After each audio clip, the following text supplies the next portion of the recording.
Jean chapitre 3, nous commençons notre lecture au verset 1er. Mais il y eut un homme d'entre les pharisiens nommé Nicodème, un des chefs des Juifs, qui vint, lui, auprès de Jésus de nuit et lui dit, « Rabbi, nous savons que tu es un docteur venu de Dieu, car personne ne peut faire ces miracles que tu fais si Dieu n'est avec lui. » Jésus lui répondit, « en vérité, je te l'ai dit, si un homme n'est né de nouveau, il ne peut voir le royaume de Dieu. » Nicodème lui dit, « Comment un homme peut-il naître quand il est vieux? Peut-il rentrer dans le sein de sa mère et naître? » Jésus répondit, « en vérité, je te l'ai dit, si un homme n'est né d'eau et d'esprit, il ne peut entrer dans le royaume de Dieu. Ce qui est né de la chair est chair, et ce qui est né de l'esprit est esprit. Ne t'étonne pas que je t'ai dit, il faut que vous naissiez de nouveau. Le vent souffle où il veut, et tu en entends le bruit, mais tu ne sais d'où il vient ni où il va.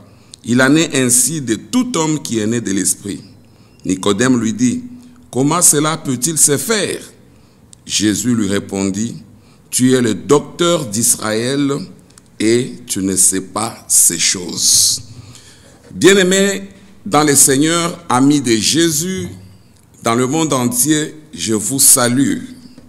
Je vous salue et c'est encore pour moi une joie pour cette opportunité qui m'est octroyée de pouvoir partager avec vous cette petite méditation que j'aimerais intituler « La confrontation qui provoque la différence ».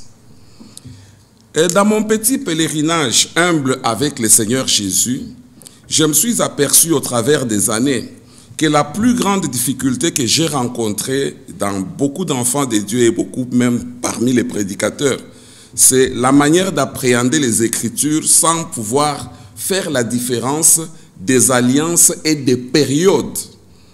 La plupart des fois, les gens embrassent tout dans un mélange qu'on ne peut pas décortiquer et c'est par là que naissent la plupart de ce que nous appelons les hérésies. Dans cette histoire que nous sommes en train de méditer, vous allez vous rendre compte qu'il y a deux individus qui se rencontrent, mais qui étaient en train de nous démontrer la différence des deux dispensations. Dans le même livre de Jean que nous venons de lire, déjà au chapitre 1er, la Bible dit « La loi a été donnée par Moïse, mais la grâce et la vérité sont venues par Jésus. » Alors, méditons un peu et réfléchissons. Quand on dit « la vérité est venue par Jésus », quelle est la conclusion logique qu'on peut donner à la loi dans ces contextes? C'est comme si la loi, elle, était un mensonge. Ça, c'est une logique tout à fait normale. Moïse a apporté la loi, mais Jésus a apporté la vérité. Mais finalement, tout ce que Moïse a dit était-il faux? Bien-aimés dans le Seigneur, tout ce que nous devons comprendre, c'est que la loi de Moïse était valable et valide à l'époque de Moïse.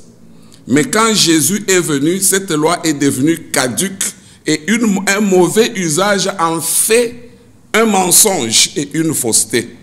Jésus de Nazareth, notre Seigneur, rencontre la femme samaritaine au puits de Sichar et il lui dit, « Femme, sache-le, l'heure vient. » Et d'ailleurs, elle est déjà venue.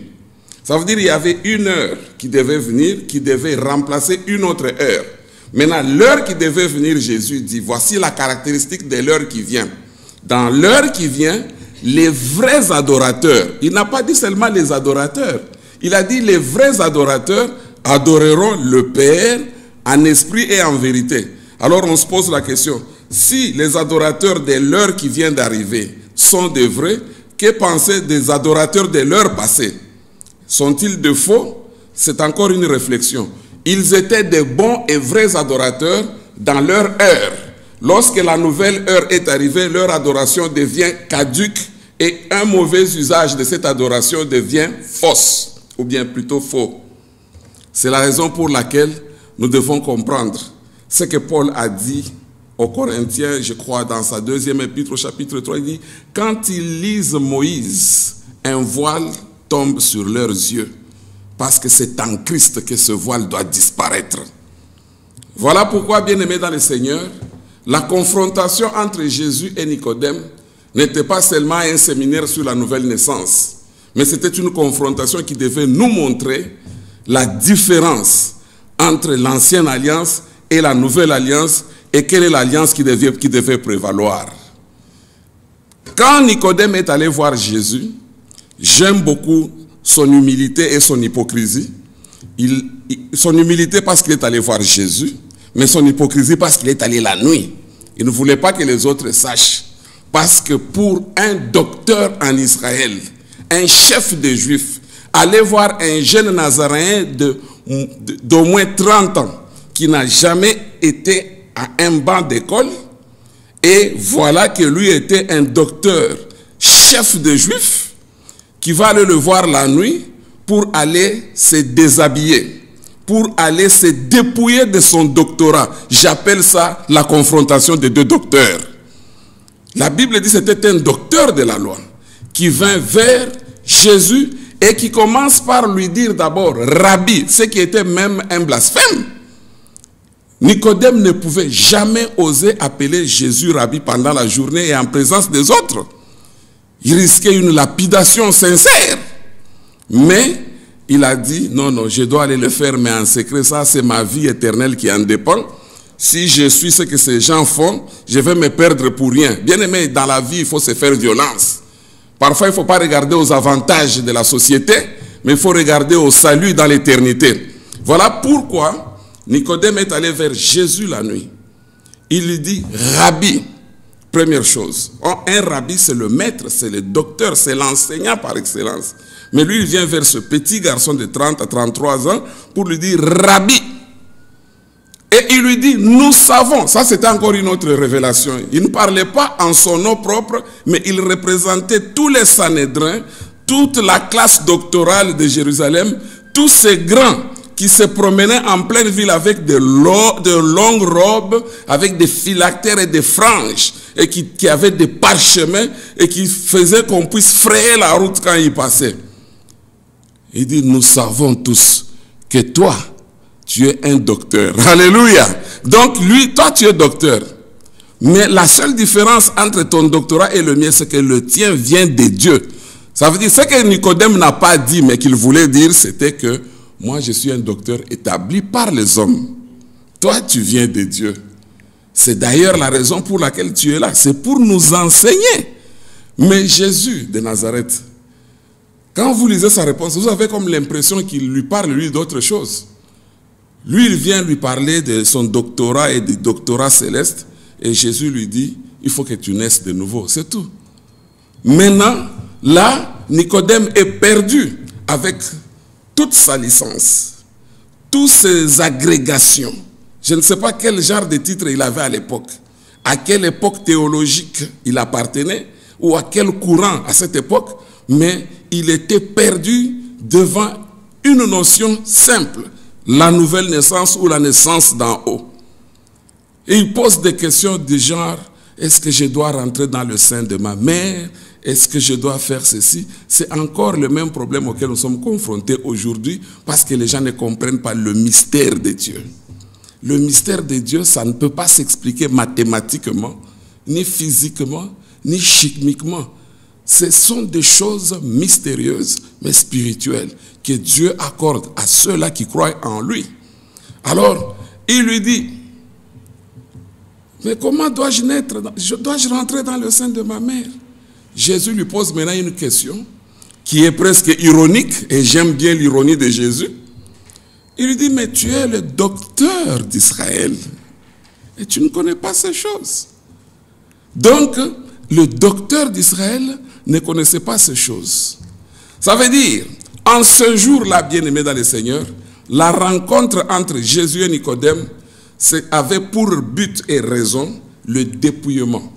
Donc Nicodème est allé se déshabiller pour dire, je dépose mes diplômes, je dépose mon doctorat, je viens m'asseoir à tes pieds parce que je dois apprendre et je dois devenir une personne nouvelle. Parce que moi, avec tout ce que j'ai comme connaissance intellectuelle, tout ce que j'ai comme appartenance théologique, tout ce que j'ai encaissé dans toute ma vie, mais je ne peux même pas réaliser les 1 millième de choses que toi tu fais. Jésus lui dit, écoute, le vent souffle, on en entend le bruit. On ne sait pas d'où il vient et on ne sait pas où il va. Il faut que tu naisses de nouveau. Bien-aimé, la Bible appelle Nicodème le disciple de Jésus en secret. Ce n'est pas mauvais d'être parfois disciple en secret, mais tant qu'on est disciple, on est disciple. C'est la raison pour laquelle j'aimerais exhorter tout un chacun de nous à faire un bon choix. Quand tu choisis Jésus, tu es du côté majoritaire. Quand tu choisis la parole et les Écritures véritablement bien interprétées, tu es du côté majoritaire. Nous nous trouvons dans un monde où c'est la majorité qui compte, et cette majorité-là, c'est la grande marmaille. La Bible me dit que grande, étroite, élargie, c'est la porte qui mène à la perdition. Et plusieurs s'y engagent. Mais rétréci, petit, étroit, c'est le chemin qui mène vers la vie. Très peu le trouvent. Bien-aimés dans le Seigneur, nous sommes à un moment de l'histoire, un moment très critique, où nous devons comprendre que pour comprendre d'abord les Écritures elles-mêmes, nous devons les lire avec les lunettes de la Nouvelle Alliance. Même quand nous lisons l'Ancienne Alliance, pour avoir une bonne interprétation, nous devons mettre les lunettes de la Nouvelle Alliance pour comprendre la signification et l'accomplissement de ces Écritures-là. Sinon, nous allons nous retrouver, comme nous voyons souvent dans certains milieux de la chrétienté, nous voyons certains hommes de Dieu qui s'habillent comme Aaron, n'est-ce pas? Et qui font tous ces cultes aaroniques, qui ont des ascensoirs, qui ont toutes ces choses. Pourtant, ils vont se défendre avec les mêmes Écritures. Mais ils ne savent pas la raison pour laquelle, au bois de la croix, il y a 2000 ans, le voile s'est déchiré pendant que Jésus était en dehors de la ville, cloué. Bien-aimé dans le Seigneur, les gens n'ont pas compris pourquoi, en cette heure-là de la journée, le soleil s'est caché. C'était une nuit qui était en train de nous faire accéder à une nouvelle journée. Un jour nouveau a commencé ce jour-là. Le déchirement du voile, c'était justement la mise à fin d'un système qui avait périmé. La Bible dit ce qui a vieilli et prêt à disparaître. C'était des choses qui étaient appelées à disparaître, mais nous aujourd'hui, malheureusement, par notre mauvaise façon d'appréhender les Écritures, nous venons, nous embrassons tout et nous nous retrouvons dans une cacophonie spirituelle indescriptible. C'est pourquoi, bien-aimé, un enfant de Dieu, un serviteur de Dieu, nous devons apprendre à étudier les Écritures, à les lire et à prier le Seigneur afin qu'il nous révèle des choses qui sont cachées. Tout est dans la Bible. C'est pourquoi, bien-aimé, j'aime Nicodème, qui, étant détenteur de la loi, a trouvé qu'il ne trouvait rien de bon dans sa dispensation. Il fallait qu'il s'accroche à la nouvelle formule qui venait d'être donnée à ceux-là qui avaient véritablement envie ou le désir ardent de connaître. Voilà pourquoi aujourd'hui, bien-aimés, ne nous laissons pas emporter par le vent de doctrines qui paraissent et disparaissent le lendemain.